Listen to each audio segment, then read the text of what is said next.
নারী প্রধান কমিশনার তারা সরকারের উপর কয়েকটি সংস্কারের দাবি জানিয়েছে। এই দাবিগুলোর মধ্যে এই নারীবাদী নারী সংস্কার কমিশন এই নারী তারা প্রধান উপদেষ্টার কাছে তাদের একটি দাবি জানিয়েছেন যে নারীর অধিকার সমান সমান দিতে হবে। বলেন নাউজুবিল্লাহ। আল্লাহ কি নারীর মর্যাদা ইসলামে বেশি দিছে না কম দিছে?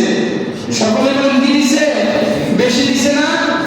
আর এই নারী সংস্কার কমিশনের এই নারী তারা বলতেছে ইসলাম নাকি নারীকে মানে ফুল অধিকার দেয় নাই। এখন বর্তমান রাষ্ট্রের যে আইনে নারীর অধিকার আছে যে একজন পিতা যদি মৃত্যুবরণ করে পিতার যে ওয়ারিসের জমি এটা যে ছেলে সন্তান পাবে 2 ভাগ আর মেয়ে পাবে 1টা, এটা কোরআনের বিধান। আল্লাহ ওয়ালিযাকারি মিসলু হাজ্জিল উনসায়াইন আল্লাহ তাআলা বলতেছেন সূরা নিসার মধ্যে যে ছেলেরা তারা পাবে 2 ভাগ আর মেয়ে তারা পাবে 1 ভাগ, এটা আল্লাহর বিধান। আর এই নারী সংস্কার তারা বলতেছে ছেলেও সেটা পাবে মেয়েও সেটা পাবে। বলেন নাউজুবিল্লাহ।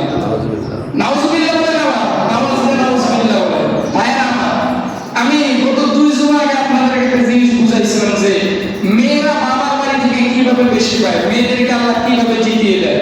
এটা নতুন ভাবে বলবো না, শুধু এতটুকু বলবো ছেলেদেরকে যে আল্লাহ 2 ভাগ দিলেন আর মেয়েদেরকে যে আল্লাহ 1 ভাগ দিলেন এটা আল্লাহ মেয়েদের উপর জুলুম করে নাই।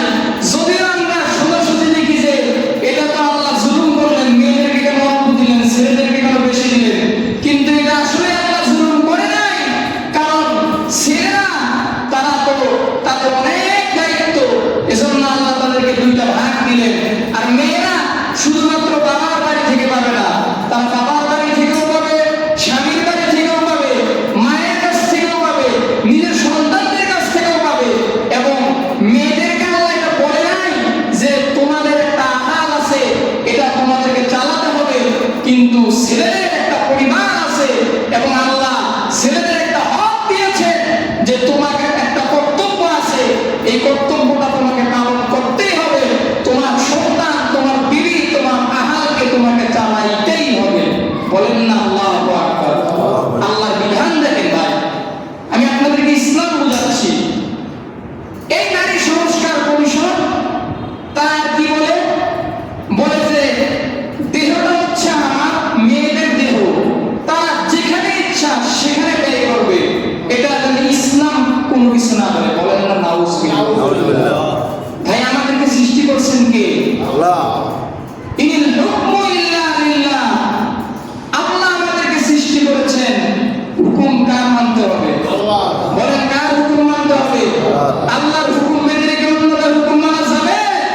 তাহলে যে নারী সংস্কার কমিশনের নারীরা তারা প্রধান উপদেষ্টার দিকে দাবি জানিয়েছে যে দেহ যার সে নিজ ইচ্ছায় চালাবে, স্বামী লাগবে না, গার্লফ্রেন্ড লাগবে না, যেভাবে ইচ্ছা সেভাবে চালাবে, এই আইন কি মানা যাবে? ভাই আমার, আমাদের মা বোনদেরকে সজাগ রাখতে হবে, মা বোনদেরকে বলতে হবে যে না, দেহ যার ভাগ সবার, এই আইন মানা যাবে না।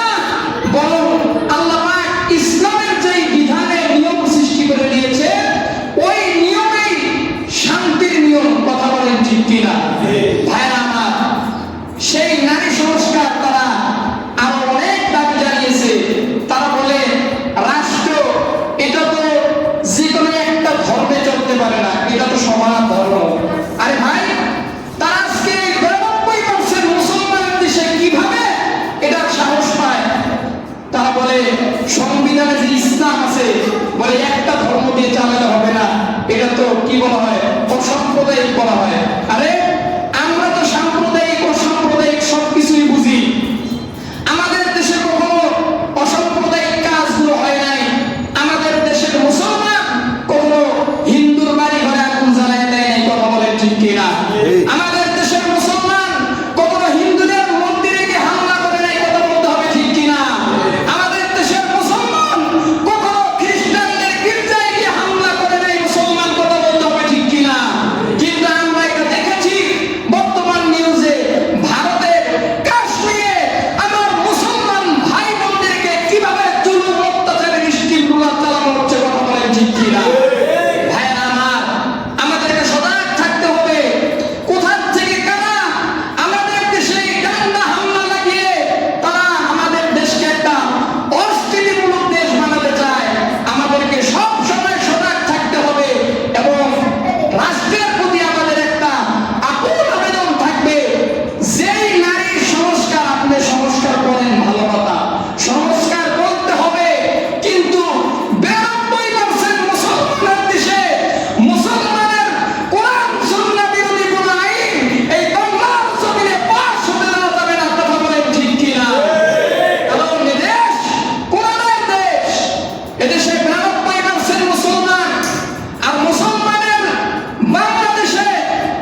বলবো না, আমার আল্লাহর প্রতি আমার পরিপূর্ণ তাওয়াক্কুল। ইন্নাল্লাযীনা ক্বালু রাব্বুনাল্লাহ সুম্মা ইসতাকামু তাতানাজ্জালু আলাইহিমুল মালায়েকা। আমরা তো এটা বলি, নিশ্চয়ই যারা ঈমান এনেছে এবং মনে মনে বললো আমার রব আমার আল্লাহ, সুম্মা ইসতাকামু, এটার উপর অবিচল থাকলো, অটল থাকলো, আল্লাহ বলে তোমার গুনাহ মাফ, তোমার জন্য রয়েছে জান্নাত। বলেন না সুবহানাল্লাহ। জান্নাত পেতে চান কারা কারা? আলহামদুলিল্লাহ, সবাই পেতে চান। কেউ তো নাই যে হুজুর আমি জান্নাত চাই না। কেউ কি আছে এমন যে আমি জান্নাত চাই না? সবার মনের মধ্যে একটা লোভ আছে যে জান্নাত চাই। আছে না লোভ? দেখেন, আপনার টাকা হইলে আপনি বাংলাদেশ থেকে কক্সবাজার যান, মালদ্বীপ যান, সিঙ্গাপুর যান, মালয়েশিয়া যান, সৌদি যান, ঘোরাঘুরি করার জন্য যান। আর এই জান্নাত নামক জায়গায় যদি একটু ঘোরার সুযোগ হইতো, অনেকেই কিন্তু যেতেন, ঠিক না? নিজের বাড়ি গাড়ি বেচা হইলেও যাইতেন না? এটা আকাঙ্ক্ষা সবার আছে, এটার প্রতি সবাই দুর্বল। জান্নাত সবাই পেতে চান। তো জান্নাতটা তো শুধু বললেই হবে না, জান্নাত পাওয়ার জন্য নিজের ঈমানকে মজবুত করতে হবে। কারণ পৃথিবীটা কিছুই নয়। দুইটা চোখ বন্ধ করে দেখেন, দুনিয়া অন্ধকার। এই দুনিয়ার টাকা পয়সা, বাড়ি গাড়ি, সম্মান মর্যাদা সব শেষ। শুধুমাত্র আছেন আপনার আল্লাহ। সুবহানাল্লাহ। ভাইরা আমার, আমি যে কথা আপনাদেরকে বলছিলাম, এই মাসটা আরবিতে জিলকদ মাস। জিলকদ মাস অত্যন্ত সম্মানিত একটি মাস। আল্লাহ তাআলা কোরআনের মধ্যে বলেন, ইন্না ইদ্দাতাশ শুহুরি ইনদাল্লাহি ইসনা আশারা শাহরান ফি কিতাবিল্লাহ ইয়াওমা খালাকাস সামাওয়াতি ওয়াল আরদা মিনহা আরবাতুন হুরুম। আল্লাহ তাআলা বলতেছেন, নিশ্চয়ই যেদিন থেকে আসমান জমিন সৃষ্টি করা হয়েছে, যেদিন থেকে পৃথিবী সৃষ্টি হয়েছে, সেদিন থেকে ফি কিতাবিল্লাহ, সেদিন থেকে আল্লাহর গণনায় 12 মাসে 1 বছর। বলেন সুবহানাল্লাহ। এই 12 মাসের মধ্যে মিনহা আরবাতুন হুরুম, এই 12 মাসের মধ্যে 4টা মাস বড় সম্মানিত। 4 মাসের মধ্যে একটা মাস হচ্ছে জিলকদ, আরেকটা মাস হচ্ছে জিলহজ, আরেকটা মাস হচ্ছে মুহররম, আরেকটা মাস হচ্ছে রজব। এই 4 মাস আল্লাহর কাছে বড় সম্মানিত। জিলকদ মাস কেন এত সম্মানিত? ভাইরা আমার,